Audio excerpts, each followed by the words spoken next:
Hello, my puppets. I have my Grimm's fairy tales, and today I'm going to open to you the story of the singing bone. A certain country was greatly troubled by a wild boar that attacked its workers in the fields, killed men, and tore them to pieces with its terrible tusks. The king of the country had offered rich rewards to anyone who would rid the land of this terror. But the beast was so huge and ferocious that no man could be persuaded to enter the forest where the animal made its home. At last the king made a proclamation that he would give his only daughter in marriage to any man who would bring the wild boar to him, dead or alive. There lived two brothers in the country, sons of a poor man, who gave their notice of readiness to enter the perilous undertaking. The elder, who was clever and crafty, was influenced by pride. The younger was innocent and simple, offered himself from the kindness of his heart. Thereupon the king advised that as the best and safest way would be to take opposite directions into the wood. The elder was to go in the evening, and the younger in the morning. The younger had not gone far when a little fairy stepped up to him. He held in his hand a black spear and said, "I will give you this spear because your heart is innocent and good. With this you can go out and discover the wild boar, and he shall not be able to harm you." He thanked the little man, and taking the spear, placed it on his shoulder, and without delay went further into the forest. It was not long before he espied the animal coming towards him, and fiercely making ready to spring. But the youth stood still and held the spear firmly in front of him, and in a wild rage, the fierce beast ran violently towards him and was met by the spear, on the point of which he threw himself, and it pierced his heart and fell dead. The youngster took the dead monster on his shoulder and went to find his brother. As he approached the other side of the wood, where stood a large hall, he heard music and found a number of people dancing, drinking wine, and making merry. His elder brother was among them, for he thought the wild boar could not run far away, and he wished to get up his courage for the evening by cheerful company and wine. When he caught sight of his younger brother coming out of the forest laden with his booty, the most restless jealousy and malice rose in his heart. But he disguised his bitter feelings and spoke kindly to his brother, saying, "Come in and stay with us, dear brother. Rest a while and get up your strength by a cup of wine." So the youth, not suspecting anything wrong, carried the dead boar into his brother's house and told him of the little man that he had met in the wood, who had given him the spear, and how he had killed the wild animal.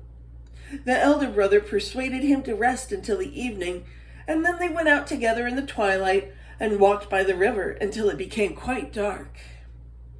A little bridge lay across the river, over which they had to pass, and the elder brother let the young one go before him. They arrived at the middle of the stream, and the wicked man gave his younger brother a blow from behind, and he fell down instantly dead. But fearing that he might not be quite dead, he threw the body over the bridge and into the river, and through the clear waters saw it sink into the sand. After this wicked deed, he ran home quickly, taking the wild boar on his shoulders, and carried it to the king with the pretense that he had killed the animal, and that therefore he could claim the princess as his wife, according to the king's promise. But these dark deeds are not often concealed, for something happens to bring them to light. Not many years after, a herdsman passing over the bridge with his flock saw beneath him in the sand a little bone as white as snow, and thought it would make a very nice mouthpiece for his horn. So as soon as the flock passed over the bridge, he waded into the middle of the stream, for the water was very shallow, and he took up the bone, carried it home to make a mouthpiece for his horn. I read that part already. But the first time he blew the horn after the bone was in it, it filled the herdsman with wonder and amazement, for it began to sing of itself, and these were the words that it sang. "Ah, dear shepherd, you're blowing your horn with one of my bones, which night and morn lie still and unburied beneath the wave, where I was thrown in a sandy grave. I killed the wild boar, and my brother slew me, and he gained the princess by pretending 'twas he." "What a wonderful horn," said the shepherd, "that can sing of itself. I must certainly take it to my lord king." As soon as the horn was brought before the king and blown by the shepherd, it at once began to sing the same song with the same words.